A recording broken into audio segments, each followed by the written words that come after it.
Dear student, आप सभी का स्वागत है हमारे यूट्यूब चैनल वेलकम ज्ञान में। और आज के इस वीडियो में हम लोग वर्ग 8 प्रश्नावली 3.1 के प्रश्नों को हल करने वाले हैं। तो चलिए बिना देर किए हुए इस वीडियो को शुरू करते हैं। पहला प्रश्न है, सरल एवं बंद आकृति क्या होती है? उदाहरण देते हुए उनके प्रमुख गुणों को समझाइए।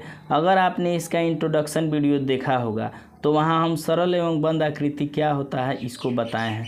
यदि आप नहीं देखे हैं तो जाके प्लेलिस्ट में उसका है, जाके वहाँ से आप उस वीडियो को देख सकते हैं, उसके बाद ये देखें। अन्यथा इसको हम फिर लिखवा दे रहे हैं एक बार। ऐसी आकृति जो स्वयं को प्रतिच्छेद न करे, जैसे ये है स्वयं को प्रतिच्छेद करना।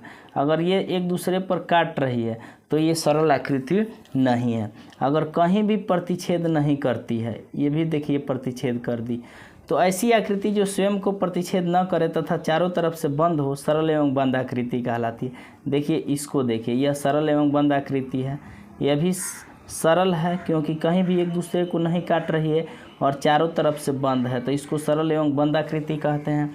ये आपका जो है 1 2 3 4 5 पंचभुज है। ये सरल आकृति भी है क्योंकि अपने आप को कहीं नहीं काट रही है और चारों तरफ से बंद भी है, तो इसको सरल एवं बंद आकृति कहते हैं। और उसके प्रमुख गुणों को भी लिखना है, तो लिख देंगे कि यह स्वयं को कहीं नहीं काटती है। दूसरा लिखेंगे यह 3 या 3 से अधिक रेखाखंडों से बनी होती है। देखिए यह 3 रेखाखंड है, ये 4 है, ये 5 है, आगे बनाएंगे तो 6 होगा, 7 होगा, लेकिन 2 रेखाखंडों से कोई भी आकृति सरल और बंद आकृति नहीं बनेगी।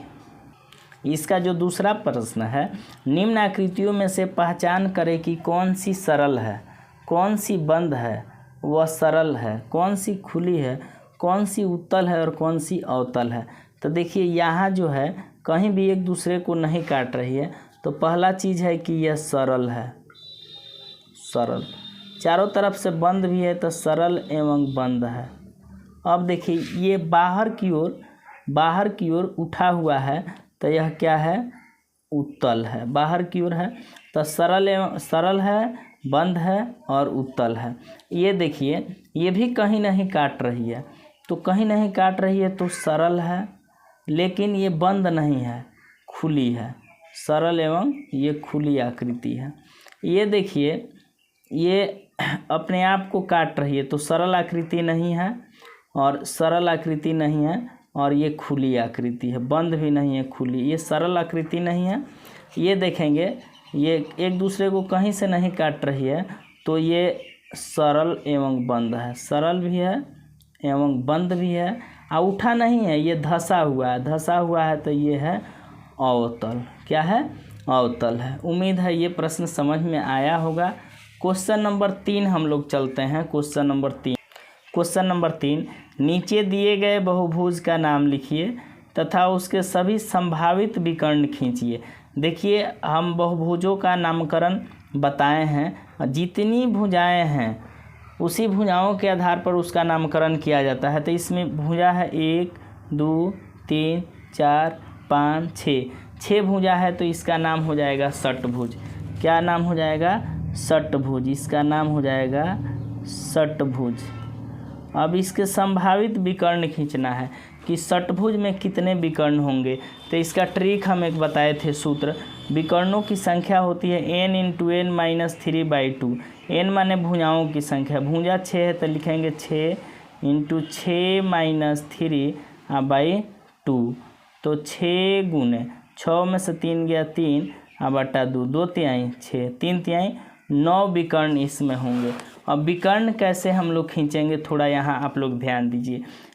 यहाँ से हम लोग ये और ये मिला हुआ है, तो यहाँ से इसको मिलाएंगे 1, इसको मिला देंगे 2 और इसको मिला देंगे 3।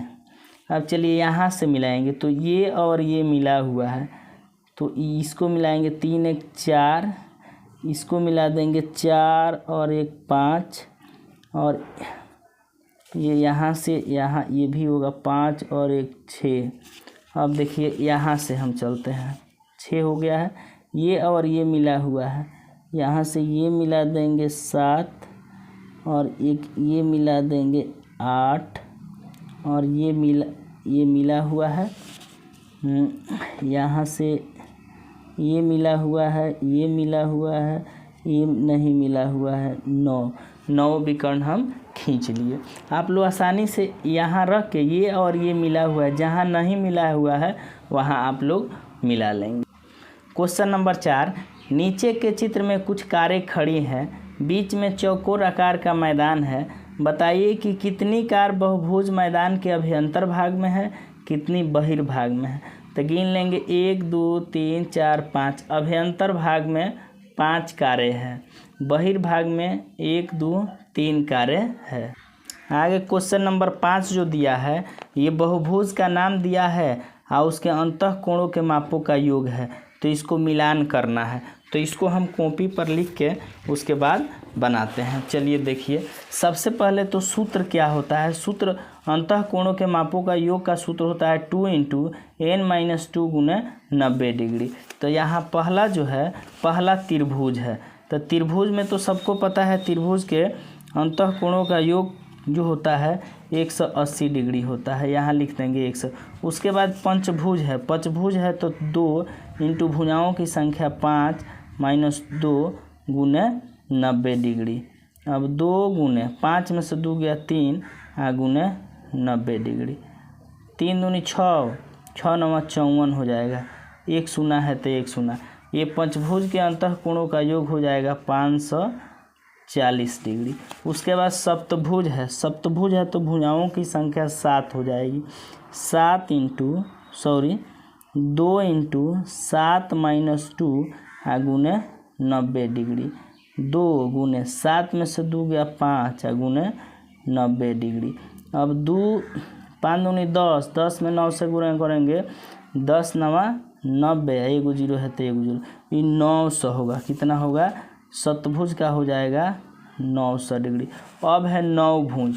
नौभुज है तो भुजाओं की संख्या 2 तो सूत्र होता है, भुजाओं की संख्या 9 -2 गुने 90 डिग्री। 2 गुने 7 गुने 90। अब देखिए, अब हो जाएगा 7 दूनी 14, 14 9 126, 1 0 1 0, 1260 हो जाएगा। इसका कितना हो जाएगा? 1260। अब षटभुज है, षटभुज है तो 6 भुजाओं की संख्या 6 हो जाएगी। 2 × n के जगह 6 - 2 गुने 90 डिग्री। 2 गुने 4 गुने 90। अब देखिए 2 चौका 8, 8 9 72, 720 हो जाएगा। यहाँ कितना हो जाएगा? 720 हो जाएगा। उम्मीद है आप समझ गए हैं। चलिए क्वेश्चन नंबर 6 कह रहा है, एक बहुभुज के अंतःकोणों के मापों का योग जो 540 है, उनमें कितनी भुजाएं हैं। अंतःकोणों के मापों का योग दे दिया है, भुजाओं की संख्या ज्ञात करना है। तो हम लिखेंगे कि दिया है बहुभुज के अंतःकोणों के मापों का योग 540 दिया है। तो बहुभुज के अंतःकोणों के मापों का योग का फॉर्मूला होता है 2 × n-2 × 90 डिग्री बराबर दिया है 540। अब देखिए इसको हम लिखेंगे, ये n-2 गुने 9 दूनी 18 लिख सकते हैं, 180 बराबर 540। कुछ नहीं किए हैं, 90 में 2 से गुना कर दिए हैं। अब चलिए n-2 बराबर 540 बटा में 180 कर देते हैं। ठीक है, 0 से 0 कैंसिल होगी, गुणा है तो इधर भाग में हो जाएगा। 18 तिहाई 54, ये हो जाएगा n-2 बराबर 18 तिहाई 54 होगा। यहाँ 3 हो जाएगा। अब n बराबर हो जाएगा 3 प्लस, इधर बराबर के इधर माइनस में है ना, बराबर के इधर आएगा प्लस में हो जाएगा। n बराबर 5। तो भुजाओं की संख्या कितनी होगी? तो भुजाओं की संख्या 5 हो जाएगी। भुजाओं की संख्या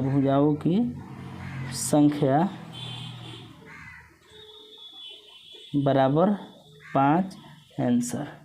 क्वेश्चन नंबर 7 देखिए, एक समबाहुभुज की 8 भुजाएं हैं। समबाहुभुज, सभी भुजाएं आपस में बराबर होंगी, 8 भुजाएं हैं। उसके प्रत्येक बाह्य कोणों की माप ज्ञात कीजिए। प्रत्येक अंतःकोण कितने माप का है? तो समबाहुभुज की 8 भुजाएं हैं, प्रत्येक बाह्य कोण का माप ज्ञात करना है। तो हम लिखेंगे समबाहुभुज की भुजाओं की संख्या 8 है। चूँकि समबाहुभुज के बाह्य कोणों का योग कितना होता है? 360। तो प्रत्येक बाह्य कोण का माप कितना होगा, 360 में 8 से भाग कर देंगे तो ये हो जाएगा, भाग करेंगे तो ये होगा, ये 45 डिग्री हो जाएगा। अंतः कोणों के मापों का योग कितना होगा, तो 2। अब भुजाओं की संख्या है 8, तो यहाँ लिखेंगे 8 - 2 गुने 90 डिग्री। 2 गुने 8 में से 2 गया 6 गुने 9। अब देखिए 6 9 54, 54 दूना 108, 1 0 है तो 1 0। तो इस सभी अंतःकोणों के मापों का योग इतना होगा। अब एक अंतःकोण, प्रत्येक अंतःकोण कितना होगा, तो इस सब का इतना हो गया, 8 को भुजा है तो इसमें 8 से भाग कर देंगे। तो प्रत्येक अंतःकोणों का माप 1080/8 हो जाएगा। तो हम 1080 में 8 से भाग दे देते हैं।